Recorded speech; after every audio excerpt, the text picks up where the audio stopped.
બાળકો બધા બાળકો મજામાં. આજે આપણે વનસ્પતિમાં પ્રોટીનનું સંશ્લેષણ જોઈશું. ઓકે, તો શું કહે છે કે વનસ્પતિ કાર્બોદિત પદાર્થનું પ્રકાશ સંશ્લેષણથી સંશ્લેષણ કરે છે. હવે જે કાર્બોદિત છે એ કાર્બન, હાઇડ્રોજન અને ઓક્સિજનના બનેલા છે, જે પ્રોટીનના સંશ્લેષણમાં મદદ કરે છે. પણ તેના માટે નાઇટ્રોજનની જરૂર પડે છે. હવે આ જે વનસ્પતિ છે એ વાતાવરણમાંથી ડાયરેક્ટ નાઇટ્રોજન લઈ શકતી નથી, બરાબર? તેથી અમુક જે બેક્ટેરિયા અને લીલ છે એ નાઇટ્રોજનના સંયોજન બનાવી મુક્ત કરે છે. હવે આ જે નાઇટ્રોજનના સંયોજન છે એ પાણીમાં દ્રાવ્ય છે.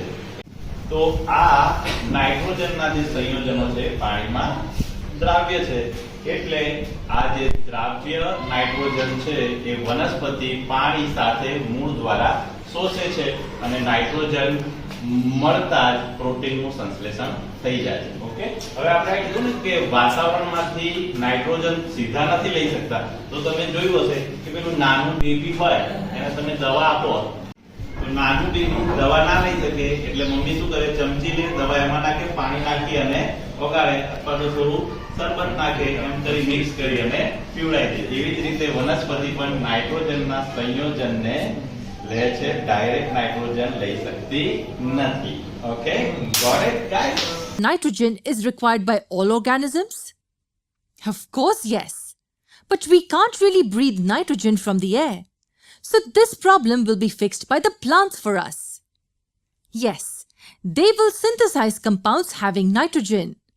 And when we consume plants, the nitrogen will enter our body. Simple, isn't it? Actually not. Problem of nitrogen consumption by animals got solved. But what about the problem of nitrogen consumption by plants? Nitrogen is present in abundance in the atmosphere.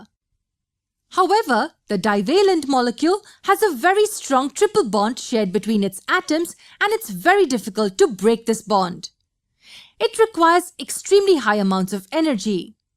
One instance occurring naturally is the lightning process, which helps break the two atoms apart. But that doesn't always help. So the problem still exists. Even plants cannot take in nitrogen directly from the air. So now who will solve this problem? We don't need to worry. Plants also seek the help of some other organisms, the microorganisms. Yes, several bacteria and blue-green algae are a part of this activity. This important process is referred to as nitrogen fixation. What do we exactly mean by this? The term fixation refers to converting an element into its usable form. So are we saying that these organisms convert nitrogen into utilizable forms? Absolutely.